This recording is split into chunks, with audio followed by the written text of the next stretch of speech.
మహాప్రజాపతి గౌతమి ప్రవజ్య అంటే సన్యాసం స్వీకరించడం గురించి ఓ చిన్న విశ్లేషణ చూద్దాం. సరే, ఇదంతా బుద్ధవచనం యూట్యూబ్ ఛానల్ వీడియో ఆధారంగా తీసుకున్నది.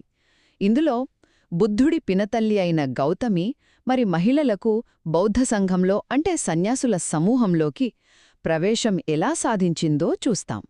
ఇది నిజంగా పెద్ద మార్పే కదా. మొదటి విషయమేంటంటే గౌతమి చాలామంది శాక్యవంశపు స్త్రీలతో కలిసి కాషాయ వస్త్రాలు కట్టుకుని తలనీలాలు తీసేసి, ఊహించండి, అంత కష్టపడి కపిలవస్తు నుండి వైశాలికి నడుచొచ్చారు.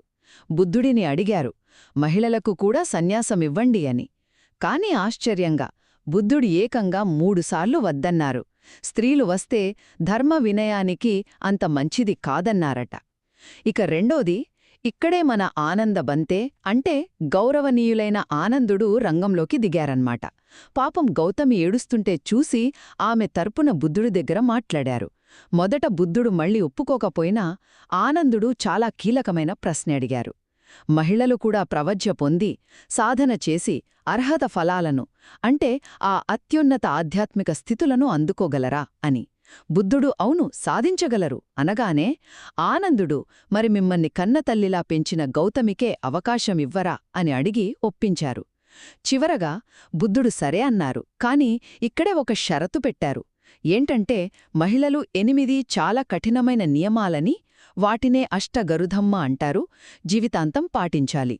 ఉదాహరణకి 100 ఏళ్ల అనుభవం ఉన్న భిక్షుని అయినా సరే ఆ రోజు కొత్తగా చేరిన భిక్షువును కూడా గౌరవించాలి. ఇలాంటివన్నమాట. గౌతమి సంతోషంగానే ఒప్పుకున్నారు. కాని బుద్ధుడు ఆనందుడితో అన్నారు, ఇలా స్త్రీలను అనుమతించడం వల్ల సద్ధర్మం అంటే నా అసలైన బోధన 1000 ఏళ్లు నిలవాల్సింది ఇప్పుడు 500 ఏళ్లే ఉంటుంది అని చెప్పారట. ఎంత కఠినమైన షరతులున్నా ఆనందుడి చొరవతో గౌతమి మహిళలకు బౌద్ధ సంఘంలో చరిత్రాత్మకమైన ప్రవేశాన్నైతే సాధించిపెట్టారు.